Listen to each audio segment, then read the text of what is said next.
একটু মনোযোগ আনেন, আমি আমার তরিকায় বয়ানে আগাচ্ছি। চতুর্দিকে কিন্তু দুষ্ট পাজিরা ভরে গেছে।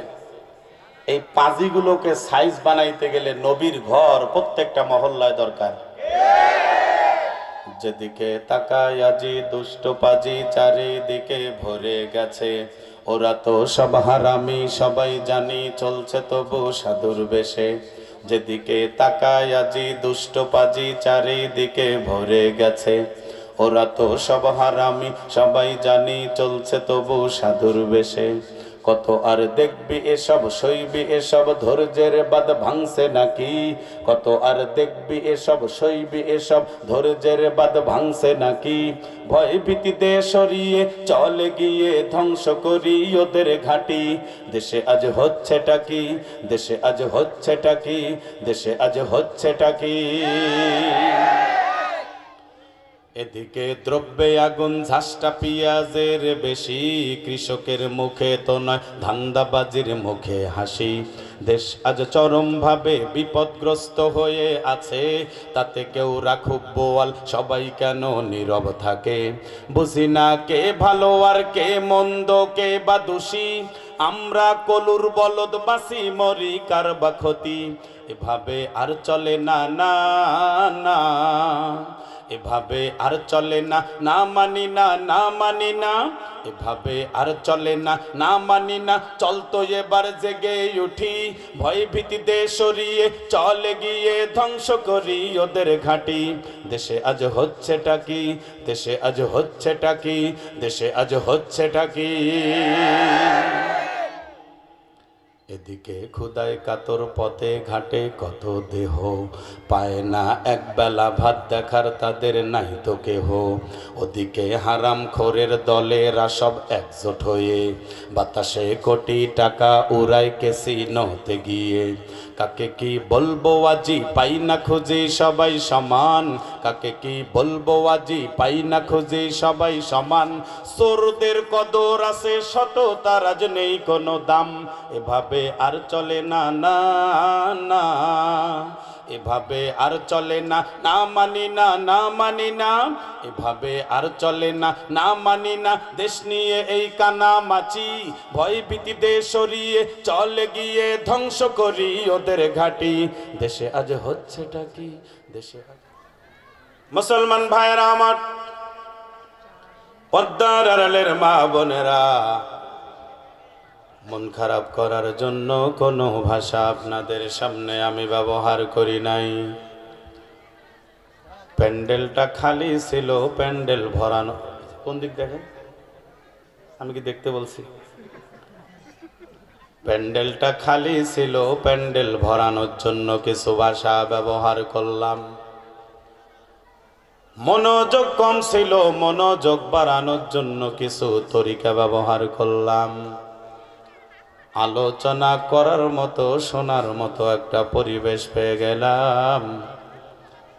একটা আয়াত এবং একটা হাদিস আপনাদের সামনে আমি তেলাওয়াত করলাম।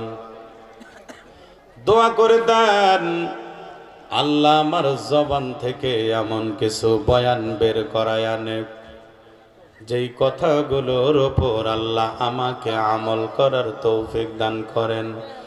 যেনারা শোনার জন্য কষ্ট করে বসেছেন, তাদেরকেও আমল করার তৌফিক দান করেন, বলেন আমিন। কার কার মা কবরে হাত তোলেন? যে যেখানে আছেন সেখানেই হাত তোলেন। কার কার মা কবরে? আল্লাহ তাআলা সকল মায়ের কবরকে বেহেশতের বাগান করে দেন, আমিন। কি সবাই বলছে? কার কার বাবা নাই হাত তোলেন? আল্লাহ তাআলা সকল বাবাকে বেহেশত নসিব করুক, আমিন। হাতও বাড়ছে, আমিনও বাড়ছে আপনার। এবার হাত তুলবেন যাদের দাদা নাই, দাদি নাই, নানা নাই, নানি নাই, হাত তোলেন। এবার আমিও যুক্ত হয়েছে, আমার দোস্ত আর এক হাত তুই, দুই হাত তোলেন। আচ্ছা, দাদা দাদি নানা নানি নাই, এটা তো হাসির খবর না? তো চকচকা দাঁতগুলো বের করছেন, এটা তো হাসির কথা না। একটু হাসিগুলো বন্ধ করেন, জোরে হাত তোলেন। আল্লাহ তাআলা সকল দাদা দাদি নানা নানিকে বেহেশত নসিব করুক। এখান থেকে আমরা স্পষ্ট হলাম আমাদের দাদা দাদি নানা নানির পর্ব একেবারেই শেষের দিকে, মোটামুটি শেষ। এখন আপাতত রানিং আছে আব্বা আম্মা চাচা চাচি মামা মামি। আচ্ছা, এই পর্ব শেষ হলে এর পরেরটা কার? কথা কয় না কেন? আমাদের। হিসাব করছেন তো কোনোদিন? এই মাঝখানে দুই একজন কম বেশি যাতায়াত করবে, এটা অস্বাভাবিক কিছু না। মুসলিম ভাইরা আমার, পদ্মার আড়ালের মা বোনেরা, কারো বয়স এখন 20 বছর, 30 বছর, 40 বছর, 50 বছর, 60, 70, 80 বছরেরও অনেক বান্দা বান্দি এখন দুনিয়াতে আছে। আল্লাহ তাআলা এমন বয়সের কত আল্লাহর বান্দা বান্দিকে অনেক আগেই দুনিয়া থেকে কবরে নিয়ে গেছেন। আল্লাহ তাআলা আপনাকে আমাকে এখনো পর্যন্ত কবরে নেয় নাই, না নিয়া আল্লাহ তাআলা এখনো পর্যন্ত দুনিয়ার জমিনে জিন্দা রাখছেন। বাবা মাকে চোখ গরম করে কথা বলার জন্য বলেন না বুঝি? বেনামাজি হয়ে চলার জন্য? সবাই নামাজ পড়ে। কথাগুলো একটু মনোযোগ দিয়ে শোনেন। আমাদের বয়সের কত বান্দা বান্দি অনেক আগেই দুনিয়া থেকে মাটির নিচে চাপা পড়ে গেছে, কিন্তু আল্লাহ তাআলা আপনাকে আমাকে এখনো নেয় নাই। আল্লাহ তাআলা মেহেরবানি করে দুনিয়াতে জিন্দা রেখেছেন মালিকরে খুশি করার জন্য। আমার মুসলমান বাবারা, আল্লাহ রাব্বুল আলামিন এখনো পর্যন্ত আমাদেরকে কবরে নেয় নাই, মেহেরবানি করে জিন্দা রেখেছেন তাকে খুশি করার জন্য। কিন্তু আমরা পৃথিবীর জমিনে মানুষরে খুশি করা নিয়ে ব্যস্ত, আল্লাহকে খুশি করা নিয়ে ব্যস্ত হতে পারি না। মানুষের কাজেই হলো ভুলে যাওয়া। গত পরশুদিন দুপুরে কি তরকারি দিয়া ভাত খাইছি অনেকের কিন্তু মনে নাই। মানুষের কাজেই হলো ভুলে যাওয়া। মানুষ যেহেতু হঠাৎ করে সবকিছু ভুলে যায়, অতএব মানুষরে খুশি করার জন্য কোনো কাজ করার চাইতে যিনি ভুলে যান না তিনি হলেন আল্লাহ। পৃথিবীর জমিনে সব কাজ তাকেই খুশি করার জন্যই করা, ভালো না খারাপ? মানুষকে খুশি করে কোনো লাভ নাই, যখন তখন ভুলে যায়। আল্লাহ কিন্তু ভোলে না। অতএব আল্লাহকে খুশি করেই দুনিয়া থেকে বিদায় নেওয়াটা ভালো। ও আমার যুবক বাবারা, পর্দার আড়ালের মা বোনেরা, মুরব্বী বাবারা আমার, অন্যর কাঁধে চড়ে কবরে যাওয়ার আগে নিজের পায়ে ভর করে মসজিদে যাওয়াটা রানিং করে ফেলো, নিয়মিত যাতায়াত করা শুরু করো। খাটলিতে চড়ে অন্যর কাঁধে চড়ে কবরে যাওয়ার আগে নিজের পায়ে ভর করে একটু মসজিদে যাওয়া শুরু করো। সেই মালিক তোমাকে আমাকে খাওয়ায়, সেই মালিক তো এখনো পর্যন্ত আমাদের দিকে তাকায় আছে। কিন্তু আমরা জনগণ দুনিয়া নিয়ে ব্যস্ত, মালিকরে নিয়ে ব্যস্ত হতে পারি না। বন্ধুগণ আমার, মাইকের আওয়াজ যত দূর যাচ্ছে কত কবর, কত জনের বাবা মা মাটির নিচে ঘুমায় আছে, সন্তান এখনো প্যান্ডেলে ঢোকে নাই। বাবা মা কবরে ঘুমায়া, সন্তান এখনো পর্যন্ত লুডু খেলতেছে, বিড়ি খাইতেছে, ফুচকা খাইতেছে, কিন্তু প্যান্ডেলে আসে নাই। আল্লাহ তাআলা তাদেরকেও সন্তান বানায়া দুনিয়াতে রাখছেন। আমরাও কোনো না কোনো মায়ের সন্তান। আমরা এখন জান্নাতের প্যান্ডেলে বসে আছি, দুইজনেই মায়ের সন্তান। ফুচকা খাওয়া সন্তান আর প্যান্ডেলের সন্তান কিন্তু এক জিনিস নয়। আর একটু মনোযোগ লাগান বাবাজিরা, যেহেতু মাদ্রাসার মাহফিল, এই মাদ্রাসাতে যেই কিতাবগুলো, যেই তালবে এলেম বাচ্চাগুলোকে যেই এলেমগুলো দান করা হয়, সবাই কিন্তু এলেম নিতে পারে না। মনে রাখবেন, আপনি মারা যাওয়ার পরে পৃথিবীর জমিনে সবচাইতে দামি সম্পদ হলো একজন নেককার সন্তান। কথা বলছেন? মানে আপনি মারা যাওয়ার পরে পৃথিবীতে সবচাইতে দামি সম্পদ একজন নেককার সন্তান। খালি ঠিক বললেই হবে না, দেখবেন কত সন্তান মোনাজাত পর্যন্ত থাকতে পারবে না, বয়ান শোনার টাইম নাই, কালকে সকালে দোকান খুলতে হবে, এই জন্য আলেমের সামন থেকে উঠে যায়। আল্লাহ তাআলা পৃথিবীর জমিনে আপনাকে আমাকে রেখেছেন তাকে খুশি করার জন্য। মনে রাখবেন, পৃথিবীর জমিনের সবচাইতে দামি সম্পদ হলো নেককার সন্তান। এবার একটু জবাব দেন তো ভাই, আপনি যদি মারা যান, আপনার সন্তান যদি 10 তলা বিল্ডিং এর মালিক হয়, আপনার লাভ কি? সবাই বললেন না তো? আপনি মরে গেছেন, কবরে চলে গেছেন, আপনার সন্তান পুরা বাজারের একাই মালিক, আপনার লাভ কি? কিন্তু আপনি কবরে চলে গেছেন, আপনার সন্তান জায়নামাজে বসে বলতেছেন, রব্বির হামহুমা কামা রব্বায়ানি সগীরা। এবার বলেন, আপনার লাভ আছে না নাই? ভাইরা আমার, সন্তান যে জায়নামাজে বসে দোয়া করবে, এটা কি শিক্ষা দিতে হবে না? দিতেছেন তো সবাই? সবাই দিচ্ছেন তো? হ্যাঁ, নিজের সরকার তেল দাও, নিজের হিসাবটা একটু কমপ্লিট করেন। টাকার মাঝখানি সব জায়গায় চলে না, টাকা তো মুসিরও আছে, মুসি মুসি। অনেকে আছে টাকার গরম দেখাইতে পারে, কিন্তু আলহামদুলিল্লাহ সুন্দর করে বলতে পারে না। ওটা যোগ্য সন্তান? ভাইয়েরা আমার, আমার কথাগুলো কিন্তু একটু তিতে লাগবে, কিন্তু একটু খাওয়ার চেষ্টা করেন, ঔষধ কাজে লাগবে। মনে রাখতে হবে, আল্লাহ তাআলা কিন্তু দিনের বুঝ সবাইরে দেয় না।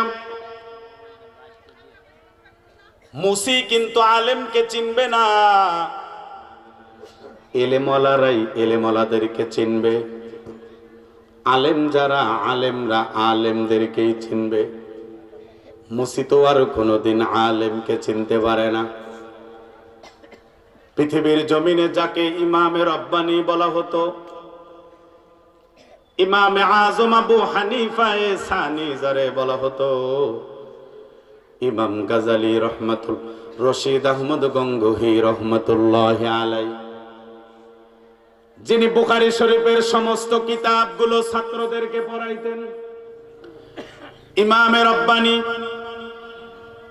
ইমামে আজম আবু হানিফা সানি রশিদ আহমদ গঙ্গোহী রহমাতুল্লাহি আলাইহি, যিনি বুখারী শরীফের সমস্ত কিতাবগুলো ছাত্রদেরকে পড়াইতেন, একদিন তিনি ছাত্রগুলোকে গাছের নিচে গিয়ে পড়াইতেছিলেন।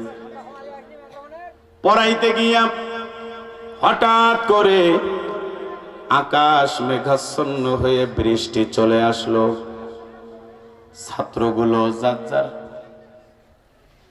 কোরআনের পাখিগুলো চলে গেল, কষ্ট হলো আমার। আল্লাহ তাআলা ওদেরকে ভালো আলেম এবং হাফেজ হিসেবে কবুল করুন, আমিন। আপনারা তো ভুলেই গেছেন, আমিনটা একটু জোরে বলেন। ওরা যে কাজগুলো করে, আমাদের হকগুলো ওরাই আদায় করে, বুঝলেন? আমরা এমন গুনাহ করি সমাজে, আল্লাহ ফেরেশতাদেরকে বলে, এই ওটা উল্টায়া দে, দুনিয়াটা উল্টায়া দে। উল্টায়া দিবে দিবে ভাব, ওই সময় দেখে মাদ্রাসার মধ্যে কিছু তলাবা, কিছু ছাত্ররা তাহাজ্জুদ পড়ে কোরআন তেলাওয়াত করতেছে। আল্লাহ কয় থাম, মানে উল্টাইতে ধরবে, ওই সময় দেখে কিছু বাচ্চা লেখাপড়া করতেছে সারা বাংলাদেশে। সারা বিশ্বের মানচিত্রে। আল্লাহ কয় থাকো, একটু ধ্বংস করিস না। ভাইরা আমার, রশিদ আহমদ গঙ্গোহী রহমাতুল্লাহি আলাইহি ছাত্রদেরকে বাচ্চাদেরকে গাছের নিচে পড়াইতে গিয়া হঠাৎ করে যখন বৃষ্টি চলে আসলো, ছাত্রগুলো যার যার কিতাবগুলো নিয়ে ঘরে চলে গেল যাতে কিতাবগুলো ভিজে না যায়। নিজের পায়ের জুতাগুলো কেউ নিতে পারে নাই। রশিদ আহমদ গঙ্গোহী রহমাতুল্লাহি আলাইহি নিজের গায়ের রুমালটাকে মাটির মধ্যে বিছায়া দিয়া ছাত্রদের জুতাগুলো রুমালের মধ্যে তুললেন। তোলার পরে গাঁটটি বেঁধে ঘাড়ে করে ঘরে নিয়ে গেলেন। এত বড় একজন মুহাদ্দিস, এত বড় একজন বুজুর্গ আল্লাহ তাআলার বান্দা, উনি যদি জুতা বহন করে ঘরে নিয়ে যাইতে পারে, ওনার চিন্তা হলো এই জুতাগুলোর এত দাম, এত দাম। এই জুতাগুলো যেই বাচ্চারা ব্যবহার করে সেই তালবে ইলমদের কত দাম। সুবহানাল্লাহ বলেন। রশিদ আহমদ গঙ্গোহী কিন্তু তালবে ইলমদেরকে চিনতে পারল। আমরা কিন্তু আলেমদেরকে চিনতে পারি নাই। চিনবো কেমনে? আলেমদেরকে চেনার জন্য যেই চশমাটা দরকার সেই চশমা তো আমরা পরি নাই। হুজুরদেরকে শুধু গোলাম মনে করি, হুজুরদেরকে গোলামের মতো মনে করি। মনে রাখবেন, আপনার বাচ্চার ভিতরে যদি কোরআনের জ্ঞান ঢুকাইতে যান, ওই ছাত্ররা যেই পরিমাণ শিক্ষকদেরকে ভালোবাসে, সম্মান করে, বাবা মা হিসাবে তার চাইতে বেশি সম্মান ওস্তাদদেরকে করা দরকার। আপনারা কেন হাফেজের বাবা হতে পারতেছেন না? স্বপ্ন তো সবাইরই আছে। কে চায় না যে আমি লাশ হয়ে শুয়ে থাকবো, আমার ছেলেটা জানাজা পড়াবে? এটা কি সবাই চায় না? তো হয় না কেন? এই কথাটা বোঝানোর জন্য আমি আপনাদেরকে গোছায় নিচ্ছি। আল্লাহ তাআলা বলেন, ওয়ামান ইউতিল হিকমাতা ফাকাদ উতিয়া খায়রান কাসীরা ওয়ামা ইয়াযাক্কারু ইল্লা উলুল আলবাব।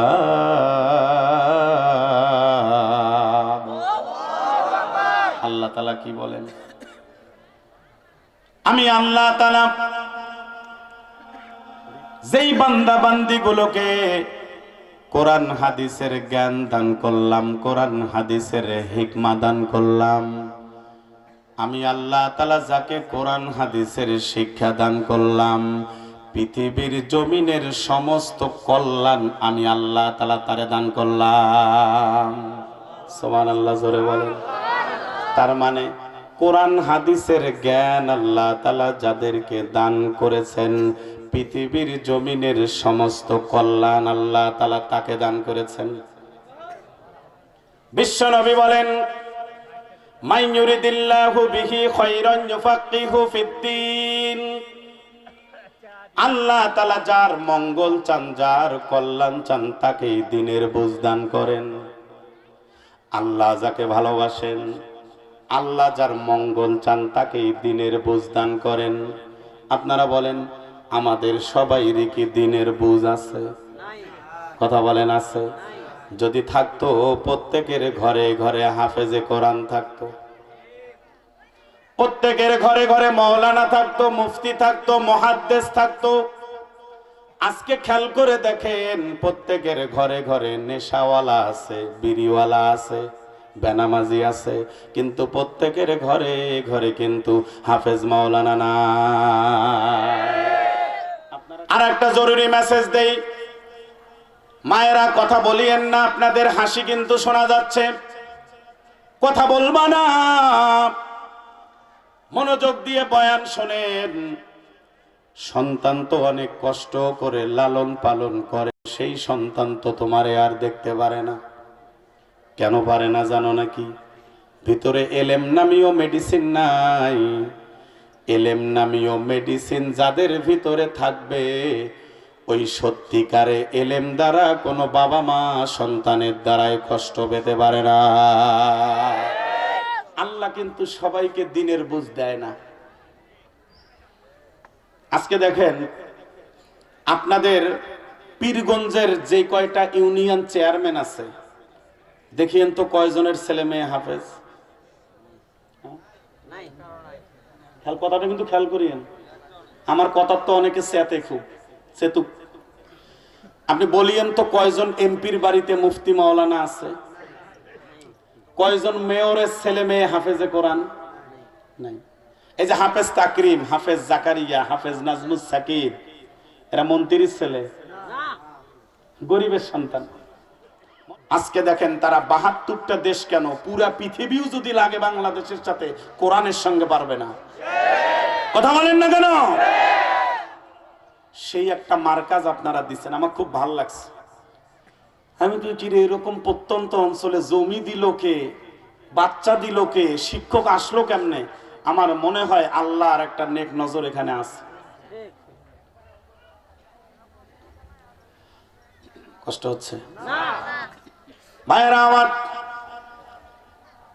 এই যে বাংলাদেশে যারা শোষণ করে যারা দুর্নীতিবাজ হলো, এরা কিন্তু বড় বড় শিক্ষিত, কিন্তু কিতাবি এলেম ভিতরে নাই। যেই এলেমটা ভিতরে থাকলে রাস্তার ইট চুরি করে খাওয়া যাবে না, ওই এলেমটা তারা ভিতরে ঢুকাইতে পারে নাই। ওনার উপদেশটা, যাকে দরবেশ বাবা বলা হতো, পুলিশের ডাঙের ভয়ে বলছে বাংলাদেশে যেই পরিমাণ দুর্নীতি হয়েছে তার অর্ধেক টাকা শেখ রেহেনা এবং জয়ের পকেটে ঢুকছে। জোরে কোন সুবহানাল্লাহ। আপনি চিন্তা করতে পারেন, এটা কি আমার কথা? এরা চুরি করলো কেন? এদের ভিতরে যার কারণে এরা যখন ক্ষমতায় আসে তখন মাহফিল বন্ধ করে, মাদ্রাসায় বরাদ্দ দেয় না, আলেমদেরকে দেখতে পারে না। আমরাও আপনাদেরকে সতর্ক করে দিচ্ছি, যারা আলেমদেরকে দেখতে পাবে না তাদের জানাজা কোনো আলেম পড়াবে না, ঠিক কিনা ভাইরা আমার?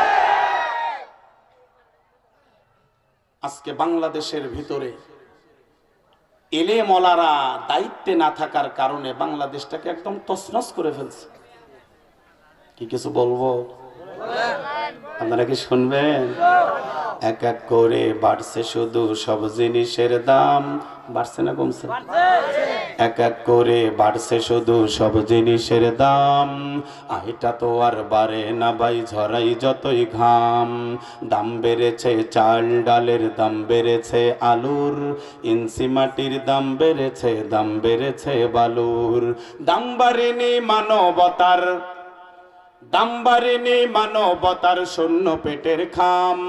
ক্ষুধার জ্বালা প্রতিদিনের প্রথম শিরোনাম, যেথায় ক্ষুধার জ্বালা প্রতিদিনের প্রথম শিরোনাম, যেথায় ক্ষুধার জ্বালা প্রতিদিনের প্রথম শিরোনাম। সাউন্ড কম হয়েছে এজন্য গজল বাদ দিলাম। এত আস্তে বললে আমার গিয়ার উঠবে না তো। দামের ঠেলায় বেলা বাড়ে, লাগে ক্ষুধা বেশি, মনটা কারো চায় যে খেতে হাঁস মুরগ দেশি। সবজি খেতে ইচ্ছে করে ভেজে একটু তেলে, দাম শুনে হায় মাথা ঘোরে কিনতে বাজার গেলে। হায় রে ভুনা ভুনা গোস্ত খেতে জাগে মনে স্বাদ, ভাত জোটে না গোস্ত খাওয়াই দিলাম শখে বাদ। মনকে বলি বাছরে আগি চেপে বুকের বাম, ক্ষুধার জ্বালা প্রতিদিনের প্রথম শিরোনাম। দিন মজুরের চোখেতে জল রুজি তাহার কম, চাল কিনতেই যায় ফুরিয়ে তার পকেটের দম। ঘরে কারো পড়ে আছে অসুখ নিয়ে বাবা, ওষুধ নিবে কি দিয়ে হায় যায় না রে তা ভাবা। রাখুক বোয়াল দুর্নীতিতে আছে সুখী বেশ, হায়নাদের সবলে যে আজ দেশের হলো শেষ। যেদিকে যাই সবখানেতেই দুঃখের সর্বনাম, ক্ষুধার জ্বালা প্রতিদিনের প্রথম শিরোনাম। আমার মুসলমান বাবারা, পদ্মার আড়ালের মা বোনেরা, রাগ দেখানোর জন্য কোনো কথা আপনাদের সামনে আমি তুলে ধরি নাই, বোঝানোর জন্য বলতেছিলাম। আজকে দেখেন মেম্বরের ঘরে হাফেজ নাই, চেয়ারম্যানের ঘরে হাফেজ নাই, এমপি মন্ত্রী যত মেয়র আছে দেখবেন অধিকাংশদের বাড়িতে হাফেজে কোরআন বা এলেমওয়ালা নাই। মনে রাখবেন, যত বাচ্চা হাফেজ হয় দেখবেন কত বাচ্চা একটা সুন্দর পাঞ্জাবি কিনতে পারে না, বাবা সংসার চালায়া বাচ্চাটারে ভালোভাবে খরচ দিতে পারে না। যত বাচ্চারা আলেম হাফেজ হয় অধিকাংশগুলো গরিবের ছেলে মেয়ে। এখান থেকে একটা বুঝে নিতে হবে আপনাকে, যাদের কামাইয়ের মধ্যে হারাম থাকবে তাদের ঘরের মধ্যে কোনো এলেমওয়ালা থাকবে না, যাদের কামাইয়ের মধ্যে হালাল রুজি থাকবে তার সন্তানেরাই চেষ্টা করলে হাফেজ মাওলানা হতে পারে।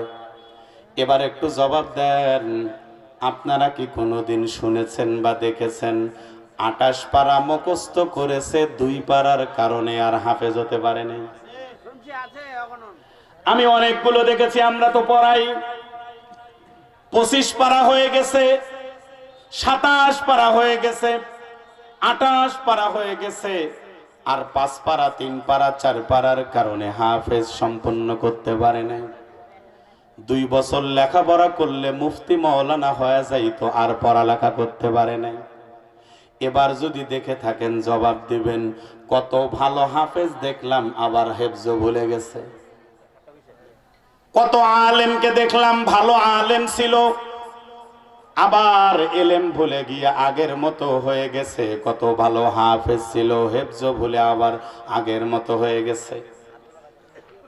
কারণ আপনার দিলের ভিতরে যদি গুনাহ স্থান পায় তাহলে কিন্তু এলেম ওখান থেকে উঠে চলে যাবে। আল ইলমু নূরু ওয়াল কুফরু যুলুমাত, এলেম হলো নূর, কুফর হলো অন্ধকার। যেখানে অন্ধকার থাকবে সেখানে আলো জায়গা পাবে না, যেখানে আলো জায়গা পাবে সেখানে অন্ধকারের স্থান হবে। কথা বলে না কেন?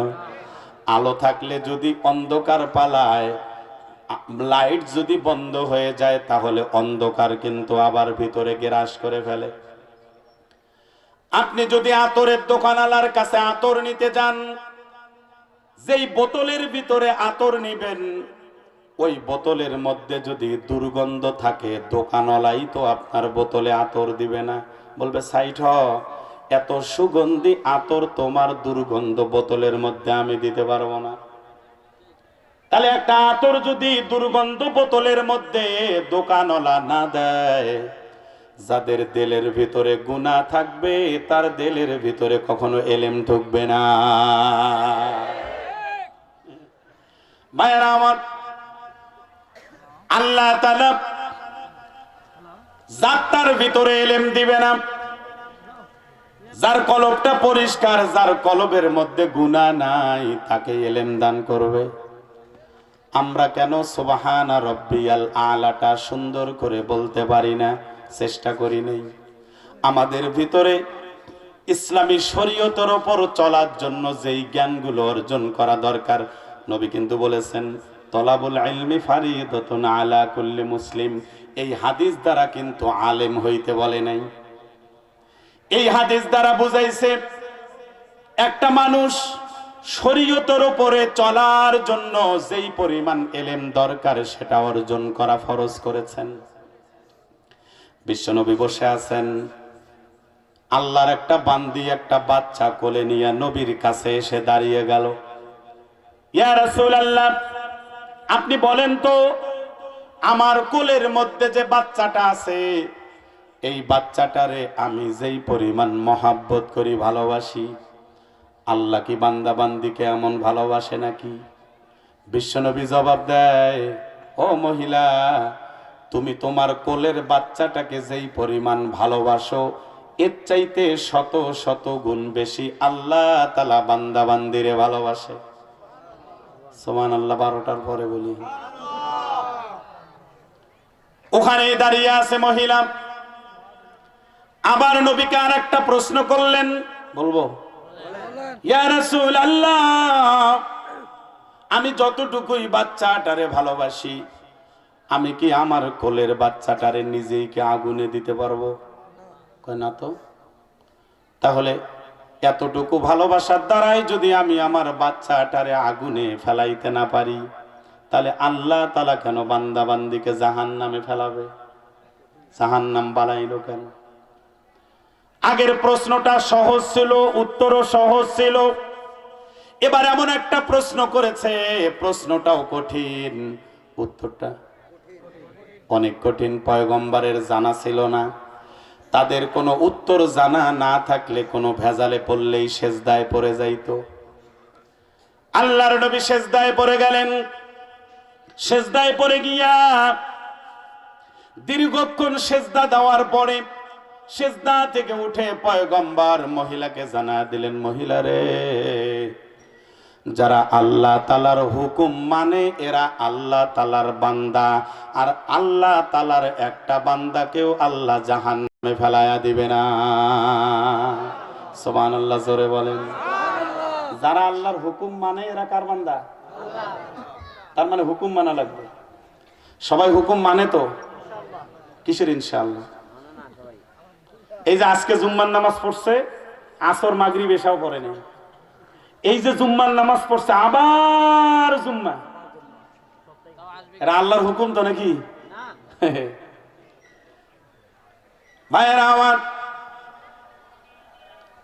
আল্লাহ তাআলার বান্দা হওয়া লাগবে, আর আল্লাহ তাআলার বান্দাদেরকে আল্লাহ জাহান্নামে দিবে না। হুকুম মানলে মানেন, না মানলে সেটা আপনার একান্ত ব্যক্তিগত ব্যাপার। তবে এলেম কেন ভিতরে ঢোকে না? কারণ আমরা গুনাহ করি। আল্লাহ তাআলা বলেন, ওয়াল্লাযীনা উতুল ইলমা দারাজাত। আল্লাহু আকবার। আল্লাহ নিজেই বলতেছেন, যাদেরকে এলেম দান করা হবে তাদের মর্যাদাও বৃদ্ধি করা হবে। তার মানে এলেম হলো দান করা জিনিস। এবার বলেন, দান করবে কে? কথা কয় না কে? দান করবে কে? আল্লাহ। এলেম হলো দান করা জিনিস, জোর করে নেওয়ার জিনিস নয়। আল্লাহ বলেন, যাকে এলেম দান করা হয়েছে, এলেম অর্জন করার কথা বলা হয় নাই, যাকে দান করা হয়েছে তার সম্মান বৃদ্ধি করবে কে? আল্লাহ তাআলা তার সম্মান বাড়ায়া দিবেন। এলেম কিন্তু জোর করে নেওয়ার জিনিস নয়। কত টাকাওয়ালা আমাদের পিছনে পিছনে ঘুরে বেড়ায়, হুজুর আমার বাচ্চাটারে একটু হাফেজ বানায়া দেন। কত টাকা লাগে লাগুক, একটু হাফেজ বানায়া দেন।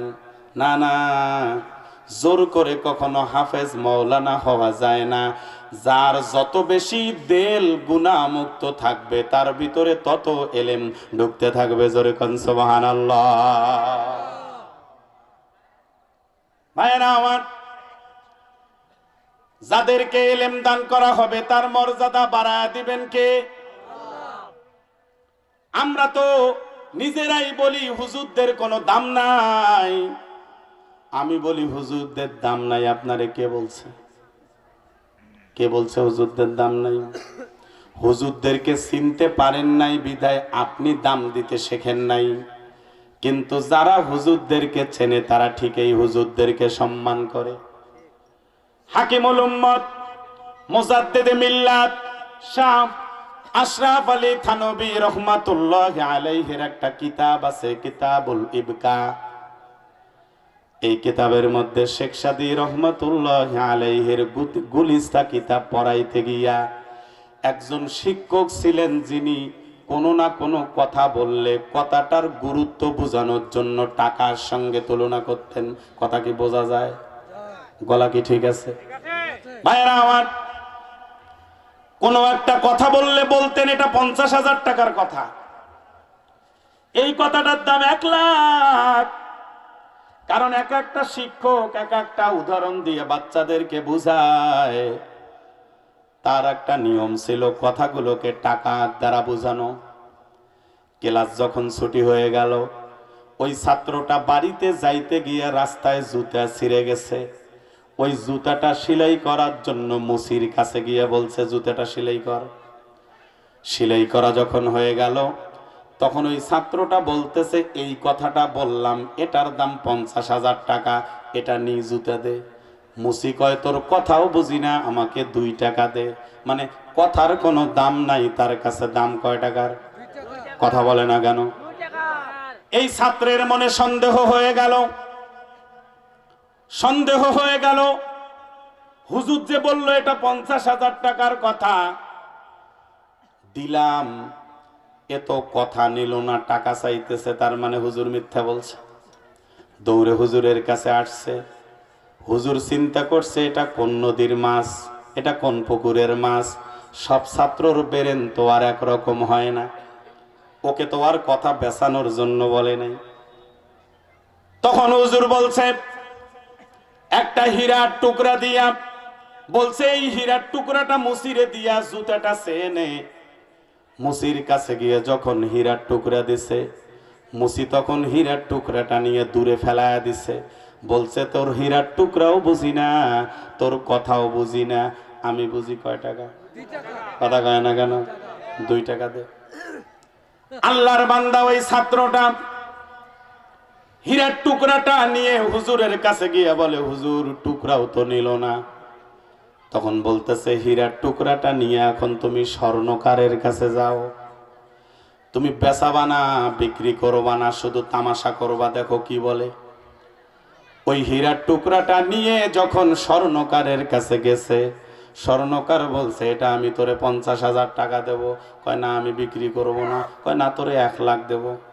কয় দেখি হুজুর কি কয়। 1 লাখ দিতে চাইছে, কিন্তু বিক্রি করে নাই, হুজুরের কাছে নিয়ে গিয়ে দিছে। হুজুর তখন বলতেছে, একই জিনিসটা একজন 2 টাকারও মূল্য দিল না, আর একই জিনিস আর একজন 1 লাখ টাকা বলল। ফুলের মর্ম বুলবুল বোঝে, আর বোঝে শাহফরি, মুক্তার মর্ম বাদশা বোঝে, আর বোঝে জওহারি। কান আল্লাহু আকবার। ওই মুসি কি আলেমক চিনবে? কথা কয় না কেন? যারা মুসি মার্কা, এরা আলেমকে চেনে না। কথা কয় না কেন? শুনেন, আমি যদি বলি জিএম কাদের আপনার জানাজা পড়াবে, রাজি? ওই দল যারা করে তারা রাজি? ও ডাইরেক্ট উত্তর দিবে, ওই যদি জানাজা পড়ায় কবরে ঢোকার আগে পেটন শুরু। কি গান? আচ্ছা, ফখরুল সাহেব যদি জানাজা পড়ায় রাজি?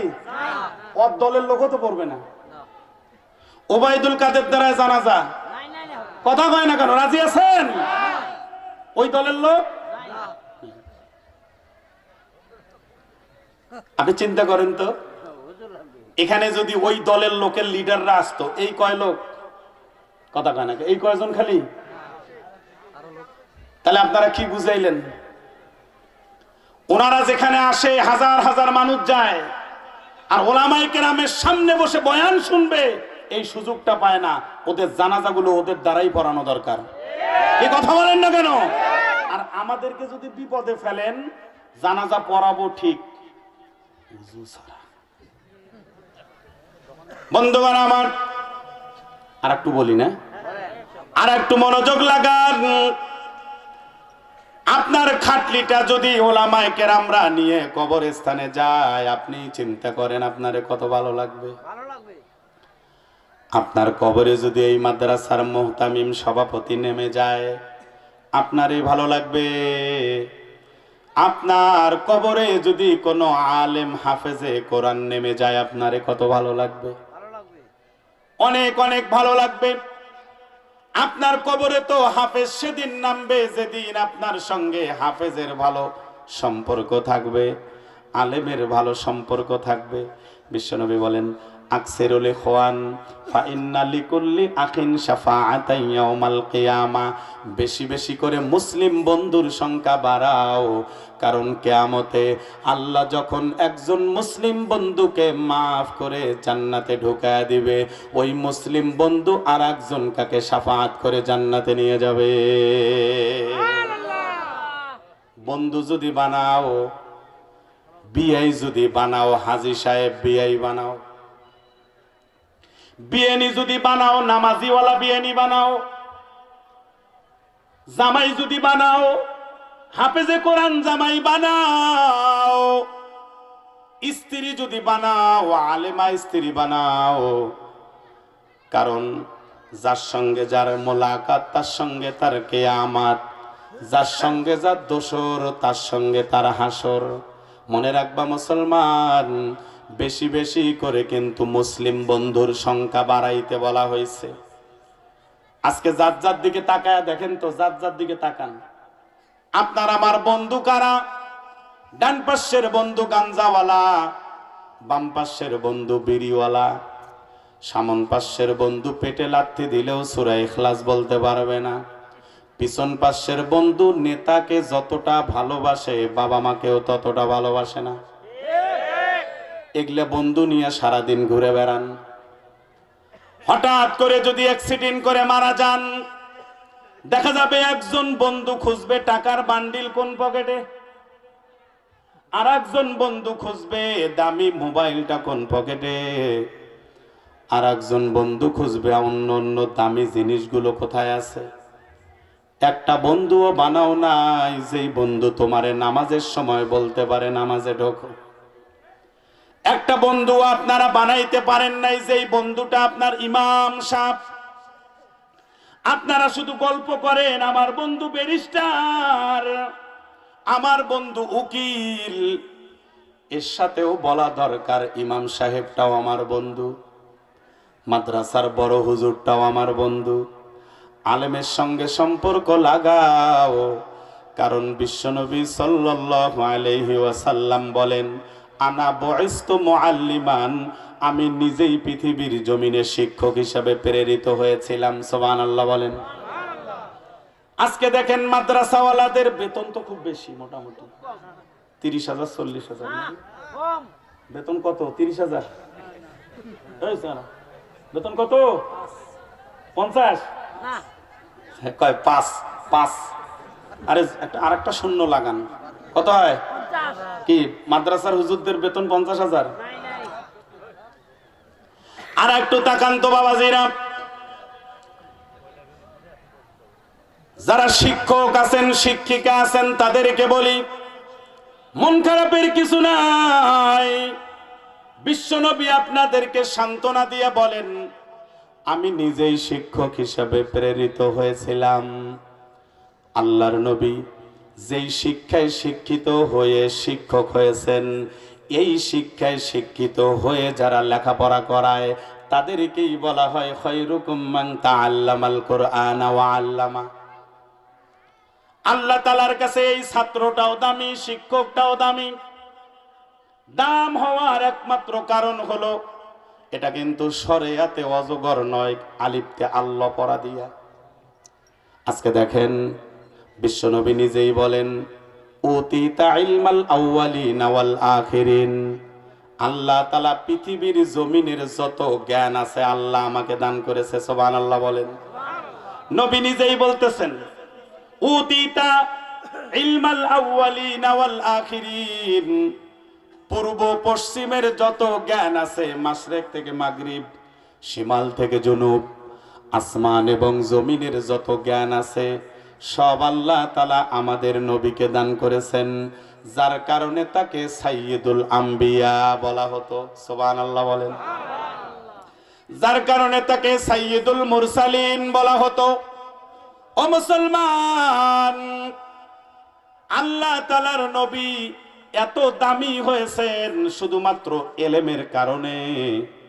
আর এই এলেমটা কিন্তু যখন তখন আসে নাই, দীর্ঘ সাধনা করার পরে জাবালে নূর, যেই জাবালে নূরের মধ্যে আল্লাহ আমাকেও যাওয়ার সুযোগ করে দিছিলেন। 50 মিনিট সময় লেগেছে, তারপরে উঠছি, দেখি কোরআন নাজিল যেখানে হয়েছে ওটা কেমন, একটু দেখা দরকার। ভাইরা আমার, জাবালে নূরের ভিতরে যেই এলেম চলে আসলো, দেখেন নবী কিন্তু শিক্ষিত ছিল না, কিন্তু তার শিক্ষক ছিলেন আল্লাহ। আল্লাহ যখন জিবরাইলের মাধ্যমে পাঠায় দিলেন, বলো ইকরা, জানি না। আবার কও ইকরা, জানি না। আবার বলো ইকরা, কয় জানি না। যখন বলছে ইকরা বিসমি রব, রবের নাম যখন যুক্ত হয়েছে তখন পয়গম্বর কিন্তু জানতে পেরেছেন। আমরা এখান থেকে বুঝলাম যেই শিক্ষার মধ্যে রবের নাম নাই, ওই শিক্ষা কোনোদিন কোনো মুসলমানের শিক্ষা হতে পারে না। রবের শিক্ষা দিয়ে যারা শিক্ষকতা করে এরা দামি শিক্ষক। আজকে তো স্কুলের শিক্ষকরা ছাত্রীকে নিয়ে চলে যায়, স্কুলের ছাত্র এবং শিক্ষক একসাথে গাঁজা খায়। সুবহানাল্লাহ বলবেন না? হ্যাঁ, কেবল বুঝ আসলো, কেউ সুবহানাল্লাহ কয় নাই। এমন এমন ইলম শিক্ষা অর্জন করছে, শিক্ষক ক্লাসে বসে বলে বোরকা পরার দরকার নেই। আমি আপনাদেরকে বলি, বর্তমান যে শিক্ষানীতি, এতদিন থেকে যারা মানে শিক্ষামন্ত্রী ছিল সব ছিল ইসলামের পক্ষের। কথা বলেন না কেন? ইসলামের বিপক্ষের। যারা সমকামিতাকে প্রমোট করে,